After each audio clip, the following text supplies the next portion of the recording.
Hello everyone and welcome back to the English Nexora channel where learning English becomes simple and enjoyable. How are you today? I am Michael and today I am here with Sarah. We are going to talk about I got stuck in an elevator. Hello everyone. I am very happy to be here with Michael today. Let's start our conversation. Hi Sarah, how are you today? Hi Michael, I am doing very well. How about you? I am doing well. Thank you for asking. That is wonderful to hear. Sarah, have you ever been stuck in an elevator? Yes, I have. Really? Yes, it happened a few months ago. That sounds scary. It was a little scary at first. Where were you? I was at a large shopping mall. Why were you there? I wanted to buy a birthday gift for my sister. Did you find a gift? Yes, I bought a nice handbag. That sounds like a lovely gift. I think she liked it very much. What happened after you finished shopping? I decided to go to the parking area. Did you take the elevator? Yes, it was the fastest way. Were there many people inside? No, only one other person. Who was that? An older woman with 2 shopping bags. Did you talk to her? Yes, we smiled and said hello. That was friendly. Yes, she seemed very kind. What happened next? The elevator doors closed. Did everything seem normal? Yes, at first everything was fine. Then what happened? The elevator started moving down. Did it stop at another floor? No. Really? No, it suddenly stopped between 2 floors. Wow. Yes, it surprised both of us. Did the lights go out? No, the lights stayed on. That was good. Yes, I felt a little better because of that. Did the elevator move again? No, it stayed in the same place. How did you feel? At first, I felt nervous. What about the older woman? She looked worried too. Did either of you panic? No, we tried to stay calm. That was a good idea. I knew that staying calm was important. What did you do first? I looked around the elevator. Why? I wanted to find the emergency button. Did you find it? Yes, it was next to the control buttons. Did you press it? Yes, I pressed it right away. What happened? We heard a ringing sound. Did someone answer? Yes, a worker answered after a few seconds. That was quick. Yes, I was happy someone answered.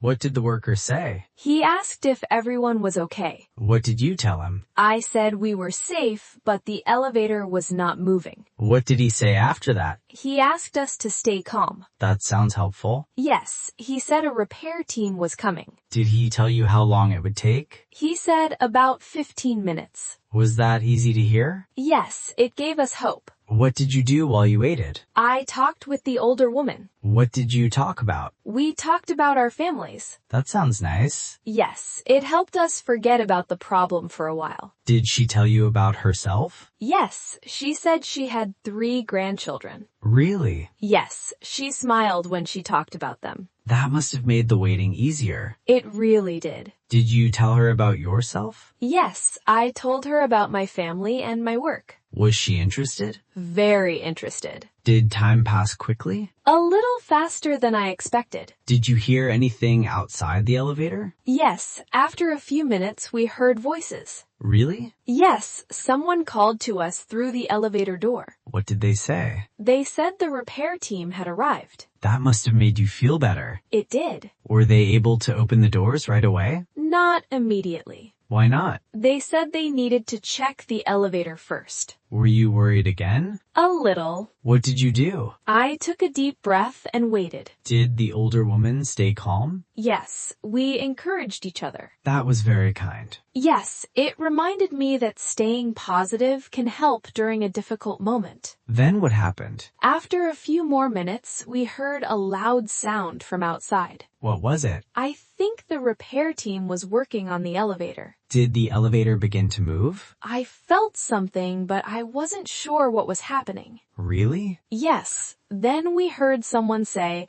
"Please stand back from the doors." What happened next? The elevator shook very gently and the doors started to open a little. Wow. What did you see? I saw the repair workers outside, but the doors were not fully open yet, and that is when everything became even more interesting. So the elevator doors started to open a little. Were you able to get out? Not yet. The opening was very small. Really? Yes, the repair workers wanted to make sure everything was safe first. That sounds like the right thing to do. I agree. Safety is very important. What did the workers tell you? They asked us to stay calm and wait a few more minutes. Were you still nervous? A little, but I trusted them. What about the older woman? She smiled and said everything would be okay. That was kind. Yes, she helped me stay positive. What happened next? One worker spoke to us through the small opening. What did he say? He explained that they were moving the elevator slowly to the next floor. Did you feel the elevator move? Yes, it moved very slowly. Were you afraid? At first, yes. Then I remembered the worker's words and stayed calm. That was a good decision. Thank you. Did the elevator stop again? Yes, this time it stopped at the correct floor. Wow. Then the doors opened all the way. That must have been a wonderful feeling. It really was. Who left the elevator first? The older woman. Did the workers help her? Yes, they held her hand and helped her step out safely. That was very thoughtful. I think so too. Then it was your turn? Yes, I thanked the workers before I stepped out. Were you happy to be outside? Very happy. What did you do after that? I took a deep breath. Why? Because I finally felt relaxed. Did you call anyone? Yes, I called my family. What did you tell them? I told them I was safe. Were they worried? Yes, they were happy to hear my voice. Did you finish your shopping after that? No, I went home. Really? Yes, I wanted to rest. I understand. It had been a long day. Did this experience change you? Yes, it did. How? I learned that staying calm can solve many problems. That's a valuable lesson. I also learned to listen carefully to people who are helping. I agree. Panic usually makes a situation worse. That's true. Calm people often make better decisions. Have you ever been in a similar situation, Michael? Yes, I have. Really? Yes, but it was not in an elevator. Where was it? I was stuck inside a train for almost an hour. What happened? There was a technical problem. Were there many people on the train? Yes, it was full. Did people stay calm? Most people did. That's good. Some people started talking to each other. Really? Yes, we shared stories and laughed together. That probably made the time pass faster. It did. Sometimes talking with other people helps. I completely agree. After your elevator experience, do you still use elevators? Yes. Really? Of course. Are you afraid now? Not anymore. Why not? Because I know these situations are rare. That makes sense. I also know that elevators have many safety systems. That's interesting. They're built to keep people safe. That makes me feel better. Me too. What advice would you give our listeners? First, stay calm. Good advice. Second, press the emergency button. Very important. Third, listen carefully to the workers. I agree. Fourth, never try to force the elevator doors open. That sounds very important. It is. Anything else? Yes, be patient. Sometimes waiting is the safest choice. Exactly. Did you meet the older woman again? Yes. Really? We met outside the mall. What did she say? She thanked me for talking with her. That is very nice. She said our conversation helped her feel less afraid. How did that make you feel? Happy. Why? Because even simple words can help someone. That's true. We smiled before saying goodbye. Did you keep in touch? No, but I still remember her kindness. Sometimes we meet kind people for a short time. Yes, but we never forget them. I like that. Me too. If this happened again, what would you do differently? I would stay calm even sooner. Anything else? I would encourage everyone around me. That sounds great. A few kind words can make a big difference. I agree. We should always help each other. That's a wonderful message. Thank you. Looking back now, do you think it was only a bad day? No. Why not? Because I learned many useful lessons. Like staying calm? Yes. Trusting trained workers? Exactly. Helping other people? Yes, that is also important. I think many people can learn from your story. I hope so. Everyone faces difficult moments sometimes. That's true. What matters is how we react. I completely agree. Now we have a question for everyone listening. Have you ever been stuck in an elevator or another small place? How did you feel? What did you do? Please write your answer in the comments. We would love to read your stories. And if you're enjoying this conversation, don't forget to like and subscribe. Thank you for supporting English Nexora. Your support helps us create more English learning conversations every week. We truly appreciate every one of you. Today was a lot of fun. I enjoyed our conversation today. Thank you everyone for listening. Keep practicing English every day. We will see you in the next episode. Goodbye, everyone. Bye.